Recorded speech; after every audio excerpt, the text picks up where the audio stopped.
hour number 2 of our little show. Few things will bring a smile to a commuter's face. The guys with hookers. Like a talk show host with a political scandal to pounce on. Call girls, I guess, in the classical sense. On this day, that host is Jeff Ward at 590 KLBJ. And in Texas's capital city, Mike, John, Carl, you're on KLBJ. Drivers and talk radio fans respond with passion. It is disgusting. It's disgusting. It's completely disgusting. No matter the topic, no matter the day. Remember, it was reported he was also with hookers in New Orleans. Now, that is a new low there. Jeff says his successful career in radio still shocks him. Your first show, do you remember the first show? Yes. And what was it like? It was awful. What did you say? Like did you say your name? Today. Yeah, actually. No, it's a lot like come the on. past 3 shows I've done this week. It sucked. It was indeed a chance beginning. Gosh, years ago, sort of late night, no ratings radio stations, for whatever reason, somebody was bored or drunk or whatever happened, called me up and said, hey, would you ever want to fill in on a show? Yeah, what the heck, I'll do it. That was in 1995 while he was working as vice show president of a local advertising agency. He hosted his own show at night on KVUE. I had a job, nice office, dressed like this, living, the life, the corporate life. And my first reaction was, that's crazy. Well, then I thought, you know what, I'll do it. I'll be terrible. I'll get fired in a few weeks.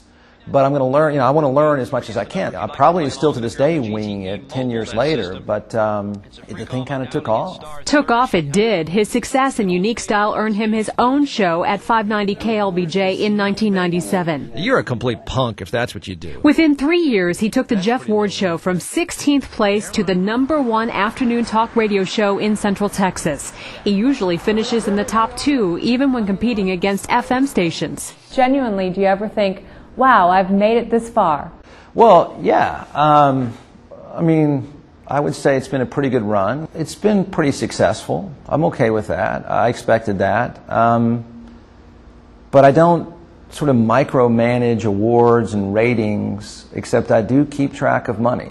Money and business, 2 things he knows something about. Make the point, let it sit there, make the point again, let it sit there. He's been a professor at the University of Texas for the last 9 years, teaching advertising and marketing management. Well, look what's happened to a generation of Star Wars geeks. That background has served as a backbone to his media career. He knows what he wants, and he does not apologize for his knowledge or confidence. 15, 20 years ago, I probably would have told you I need to be your boss, except I don't want to be anyone's boss. That's the slight problem. I understand the media business extremely well. I love the media business.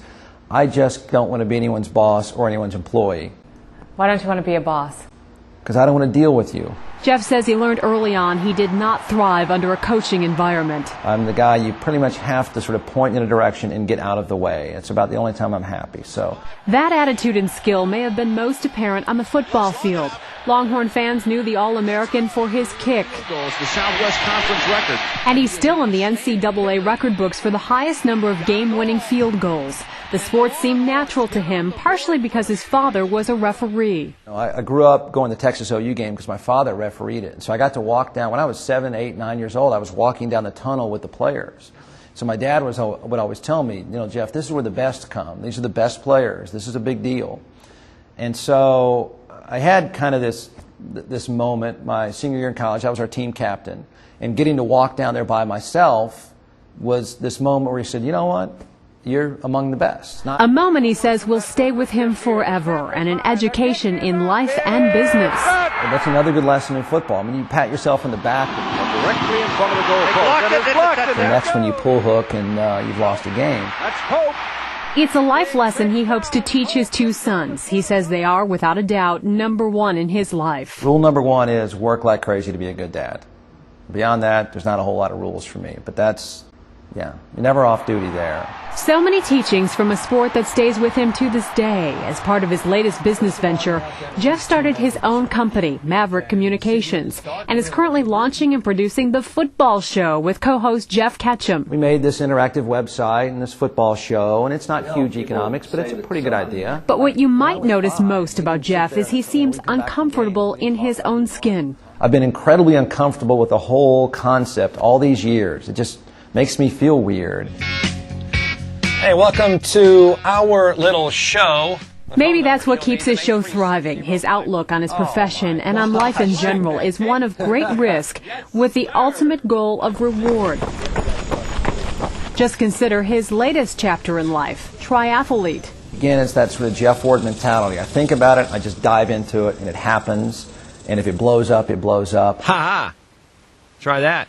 I'm too crazy to ever stand back and think, was that good or bad? I just don't think about it. I just plow ahead. Hey, Jeff.